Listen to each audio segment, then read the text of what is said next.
루카가 전한 거룩한 복음입니다. 누가복음 16장 19절에서 31절의 말씀입니다. 그때 예수님께서 바리사이들에게 말씀하셨다.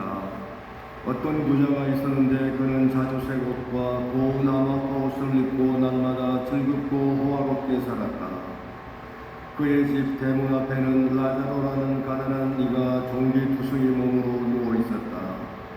그는 부자의 식탁에서 떨어지는 것으로 배를 채우기를 간절히 바랐다. 그러나 배들까지 와서 그의 종기를 핥곤하였다.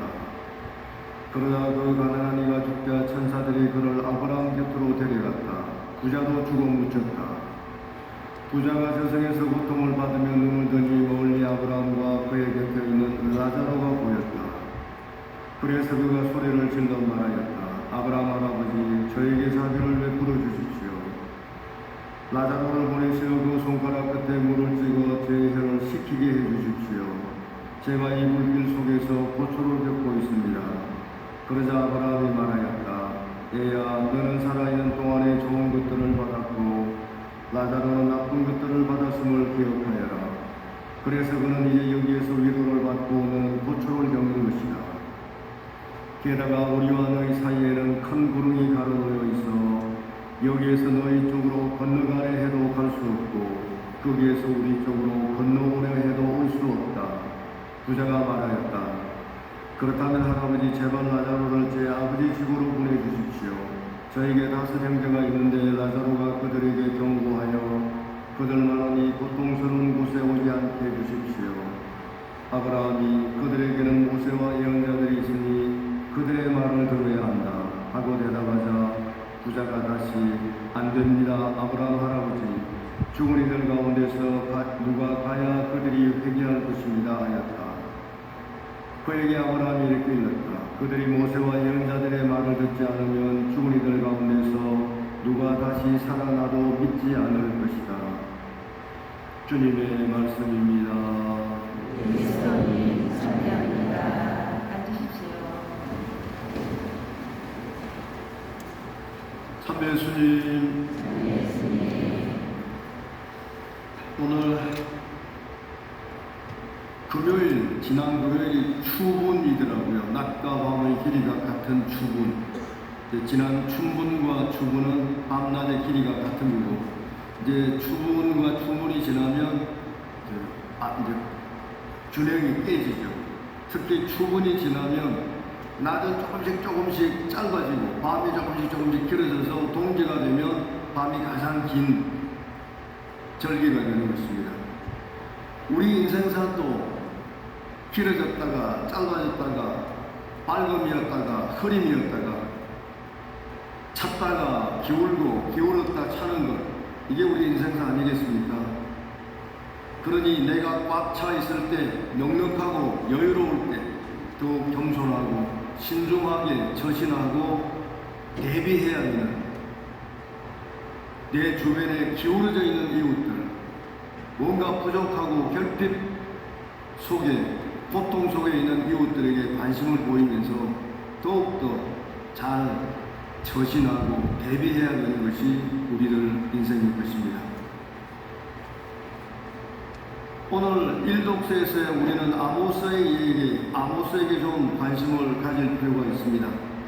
그리고 복음으로 마무리하겠습니다. 아모스 예언자는 기원전 760년 전후에 예언을 시작한 사람이고 남쪽 예루살렘 출신입니다. 그런데 북쪽 이스라엘의 왕국 북쪽에 가서 예언을 했는데 그는 750년 BC 경에 최초로 글로 예언서를 남긴 사람입니다. 그래서 아모스를 최초의 작가 예언자라고 합니다. 뭐라고요? 최초의 작가 예언자. 글을 써서 문장으로 책으로 남겼기 때문에 작가 예언자, 최초의 작가 예언자. 그 전에 많은 예언자가 있었죠. 또 유명한 예언자로는 엘리야, 엘리사, 이분들은 예언자 학교를 세워서 제자들을 양성했던 그런 분들이 더 위에 있었지만 글을 써서 직접 남기지는 않았죠. 다른 사람들이 이제 그분의 행적을 기록해 놓은 것 뿐이고, 그래서 이 아모스는 처음에 예언을 하다가 하나님의 말씀을 전하다가 잘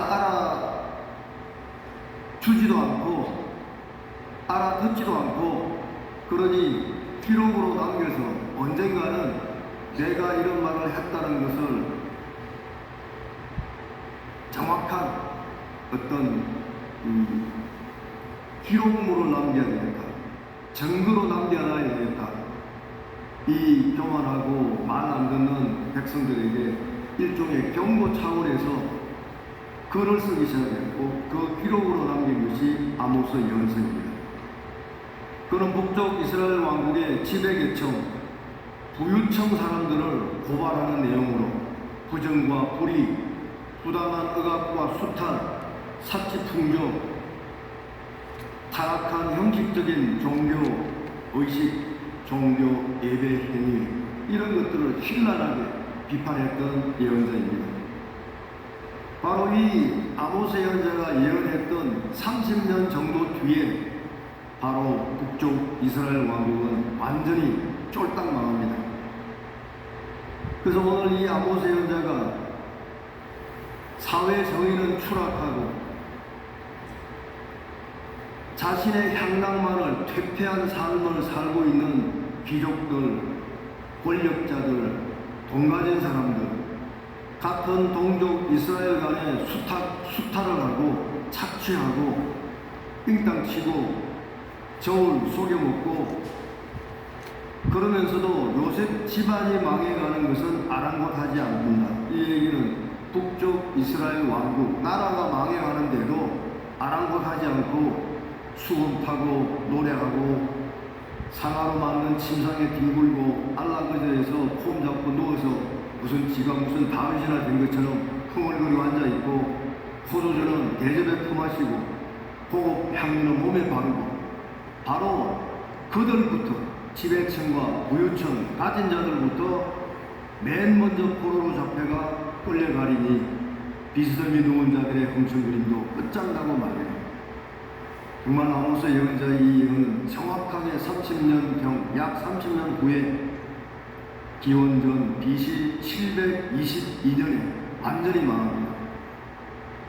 말 그대로 똑똑하고 제대로 눈 박히고 뭐 한 놈들부터 다 포로로 잡아갔습니다. 못난이들만 그냥 그 지역에 내버려 두고,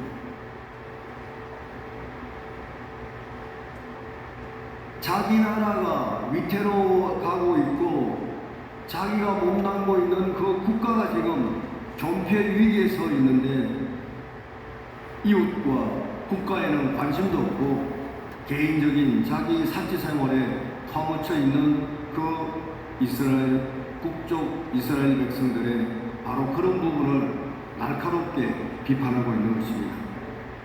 국가가 망하면 나도 없는 것입니다. 또한 오늘 복음에서 어떤 부자와 라자로의 얘기를 예수님께서는 바리사이들에게 말씀하시는데, 이 내용의 핵심도 거의 아모스 예언자의 내용과 맥락을 같이 한다고 볼 수 있습니다.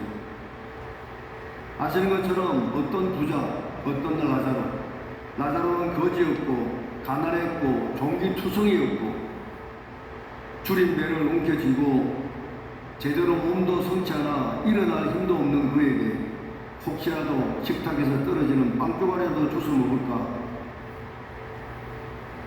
기대했습니다. 그러나 몰인정하고 무관심했던 노랭이 부자는 그들떠보지도 않았습니다. 눈도 마주치지 않았고, 그리고 그가 죽어서 이제 아브라함 할아버지에게 통사정하는 모습을 오늘 복음은 우리에게 전해지고 있습니다. 죽어서 완전히 둘이 역전되었습니다. 처지가.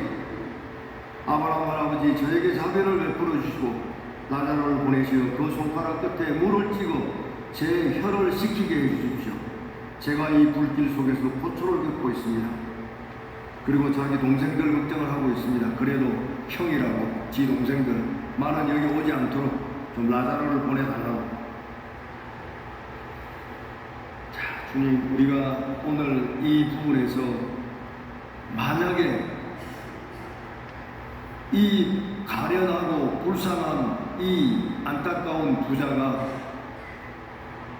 이 세상에 살아있는 동안 그 라자로에게 눈이라도 한번 맞춰주고 저 가련한 거지에게 빵이나 한 조각 갖다 주라고 지가 못 가면 종이라도 시키든지 물 한 모금, 포도주 한 모금이라도 건네주었더라면 오늘 그 지옥불을 면했을지도 모릅니다. 그는 이 세상에서 흥청망청 사치스러운 옷들과 매일의 호화스러운 잔치 중에 라자로를 거들떠보지도 않았던 몰인정하고 매몰차고 노랭이 같은 부자였습니다. 그가 오늘 그렇게 통사정을 하고 있는 그런 부분들에 아브라함 할아버지는 매몰차게 안 되는 이유를 하나하나 대고 있습니다. 이 땅 위에 같은 공동체 안에 대한민국 안에 아니면 이 지구상에 몸을 담고 있는 우리들은 같은 공동 운명체입니다. 서로 깊이 연관되어 있고 함께 살고 함께 희로애락을 나누고 살아도 같이 살고 함께 사는 죽는 공동체, 단일 공동체이고 한 생명체임을 우리는 잊지 말아야 합니다. 누군가가 말했습니다. 한 사람의 빈곤이 99명의 부를 파괴할 수 있다. 100명이 있는 조직이라고 한다면 아니면 100개의 나라가 있는데 한 나라가 극도로 가난한다. 한 사람이 극도로 먹고 살기 힘들다. 그러면 99명은 그동안 잘 먹고 잘 살았고 걱정 없이 생각하고 있겠지만 그 한 사람이 어떤 보복을 할지 모른다는 얘기입니다. 그래서 한 사람의 빈곤이 99명의 부를 파괴할 수 있다라고 말하는 것입니다. 한번 생각해 보십시오. 이게 한 나라라고 생각해 보십시오. 다 태평성대를 누리고 잘 먹고 잘 사는데 한 사람이 정말 찢어지게 가난하다. 그 가난한 사람이 무슨 생각을 하고 어떤 극단적인 행동을 할지는 아무도 모르지 않습니까? 우리 사회에 많은 아픔을 주는 사람들을 보십시오. 결국 한 사람이 얼마나 많은 사람을 파괴하고 죽이고 있는지.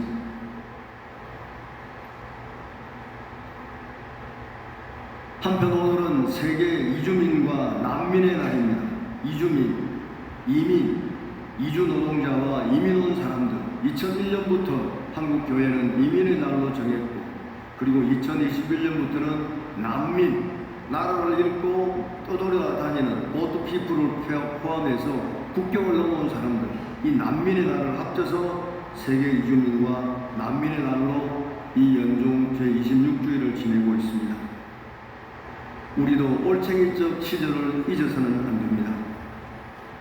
50년 한국 전쟁이 있고 60년, 70년대, 80년대 초까지 얼마나 많은 사람들이 서도 광부로 간호사로 팔려가고 사우디와 아랍 쪽에 그 뜨거운 사막 위에서 피땀을 흘리면서 일했고 지금은 우리보다 그때 동남아가 더 잘 살았으니 동남아 쪽으로 가서 노동자 시절에 그 애환과 멸시와 천대를 결코 잊어서는 안 됩니다.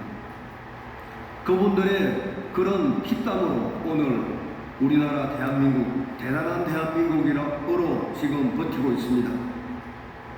3년간의 코로나19 상황에서도 그래도 우리나라는 손꼽히는 세 손가락, 다섯 손가락 안에 꼽히는 그런 나라로 잘 성장해 가고 있습니다. 이럴 때 더더욱 잘해야 합니다.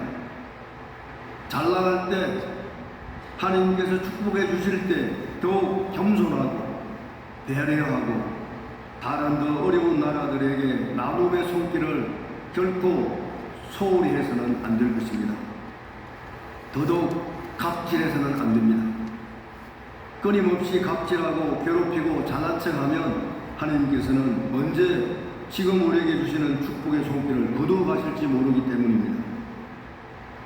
사랑하는 형제자매 여러분, 우리 신앙인들은 언제나 역지사지하는 지혜를 배워야 합니다. 역지.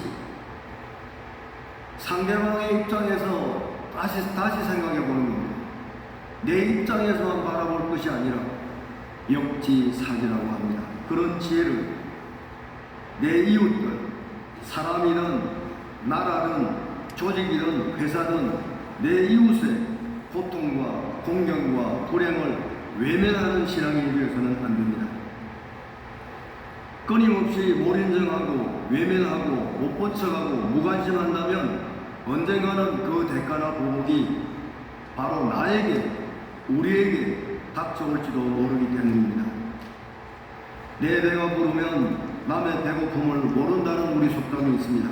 내 배가 부르면 남이 배가 부른지 고픈지 어떤지 모른다. 우리 모두 함께 더불어 사는 세상을 만들어가도록 노력하고 또 작은 것 하나라도 실천하는 신앙인이 되도록 힘쓰고 봅시다. 아멘. 잠시 묵상하시겠습니다.